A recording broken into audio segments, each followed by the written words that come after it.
Chers élèves, bonjour. Au programme de cette vidéo, on va parler de la différence entre le PIB nominal et le PIB réel. Dans un premier temps, d'un point de vue théorique, la vidéo suivante s'attellera à vous expliquer ces différences à l'aide de la résolution d'un exercice et donc des calculs associés. Pour commencer, les statistiques officielles indiquent généralement le produit intérieur brut d'un pays en valeur nominale et en valeur réelle. Il y a donc deux mesures qui sont généralement présentées. Ce que tout le monde se demande, c'est qu'est-ce que ça signifie le PIB nominal et le PIB réel? Comment interpréter ces résultats? Il faut, pour commencer, comprendre que si on constate une augmentation du PIB nominal d'une année à l'autre, donc si le produit intérieur brut est en progression d'une année à l'autre, il y a deux hypothèses qui se présentent. Soit on a eu une augmentation de la production de biens et services, soit on a eu une augmentation généralisée du niveau moyen des prix en vigueur dans l'économie, ou on a eu un mix de ces deux effets, on a à la fois eu une augmentation du volume et des prix par exemple. Et donc on a deux hypothèses majeures qui expliquent l'augmentation constatée du PIB. Si on a une augmentation de la production des biens et services, plusieurs hypothèses en découlent. Possiblement, il y a eu une augmentation généralisée des revenus de la population. On sait notamment que toute autre chose étant égale par ailleurs, lorsque les revenus d'un ménage augmentent, il aura tendance à consommer davantage de biens et services dits normaux et de biens et services dits de luxe, ce qui pourrait expliquer l'augmentation de la production de biens et services. Deuxième hypothèse, on pourrait être en présence d'une augmentation des exportations. Si la Belgique augmente ses ventes de chocolat et de bière à l'étranger parce qu'on a réussi une campagne magnifique vantant les mérites de ses produits, ça augmentera le volume de production des entreprises basées en Belgique, ce qui contribuera à la hausse du PIB. Troisième hypothèse, nous sommes peut-être en présence d'un phénomène d'augmentation de la population. Toute autre chose étant égale par ailleurs, si le nombre de personnes vivant à l'intérieur d'un pays augmente, on va forcément, mathématiquement, assister à une augmentation de la consommation de biens et services. Et pour répondre à cette demande, il faudra augmenter les volumes de production.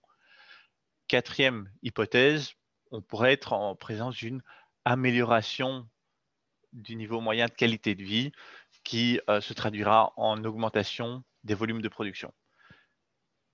Deuxième hypothèse, on était aussi en augmentation, en présence d'un élément d'augmentation des prix, une inflation des prix.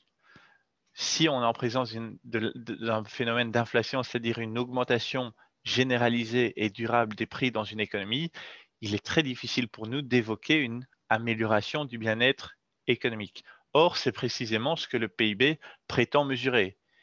Il est censé mesurer l'amélioration du niveau de vie d'une population. En cas d'augmentation des prix, en tant que citoyen, en tant que ménage, au moment où je vais faire mes courses, si le prix des biens et services que je mets dans mon panier me coûte plus cher, alors même que la composition du panier est identique, je peux difficilement évoquer une amélioration du bien-être économique me concernant ou concernant la population par extension.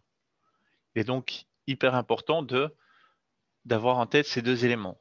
Si le PIB nominal augmente, ça peut être expliqué soit par une augmentation de la production en volume des biens et services, soit à une augmentation des prix, soit à un mix des deux.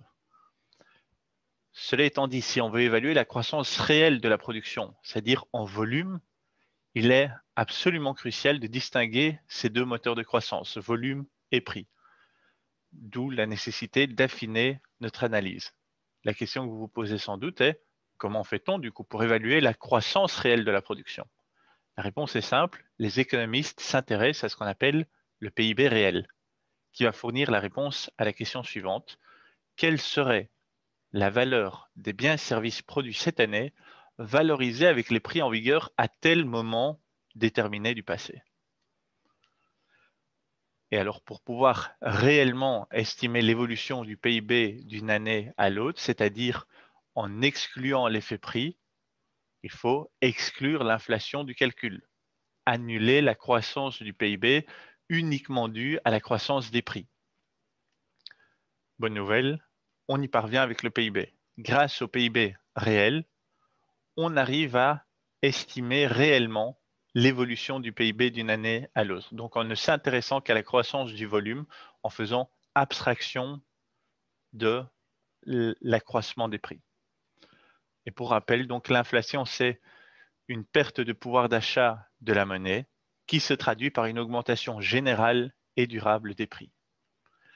Alors, pour synthétiser tout ce que je viens de vous expliquer, on le fait sur ce slide-ci. D'une part, donc, le PIB nominal sera exprimé en fonction de la valeur de la monnaie au moment où il est mesuré. Donc, le PIB en 1930 sera calculé à l'aide des prix en vigueur en 1930. Le PIB nominal en 2000 sera calculé en fonction des prix en vigueur en 2000. Le PIB nominal de 2020 sera calculé en fonction des prix en vigueur en 2020. Ça veut aussi dire que les effets de l'inflation, de la déflation sont inclus. S'il y a une augmentation des prix année après année, cela sera reflété dans l'évolution du PIB nominal. Le PIB réel, lui, est mesuré à prix constant, c'est-à-dire en volume. Il sera exprimé selon le niveau des prix d'une année de référence choisie. Autrement dit, si on veut calculer le PIB réel en 2015, on choisira l'année 2015 comme année de référence, comme année de base, et ce sont les prix en vigueur en 2015 qui seront utilisés pour calculer le PIB réel des années suivantes. En 2015, on utilisera les prix de 2015. En 2016, on utilisera les prix de 2015. En 2020, on utilisera les prix de 2015 puisque 2015 aura été défini comme année de base. C'est tout pour moi aujourd'hui. Cela étant dit, vous vous posez probablement la question comment calculer le PIB nominal, comment calculer le PIB réel de façon concrète. Ça tombe bien. Ici, en bas à gauche de votre écran, vous avez la vidéo qui vous mène à cette explication à l'aide d'un exemple résolu qui devrait vous aider vraiment à comprendre la différence entre PIB nominal et réel. Par ailleurs, si ce n'est pas déjà fait, n'hésitez pas à vous abonner à la chaîne. Cela vous permettra de rester informé de la publication de nouvelles vidéos. Merci beaucoup pour votre attention. À très bientôt. Ciao, ciao.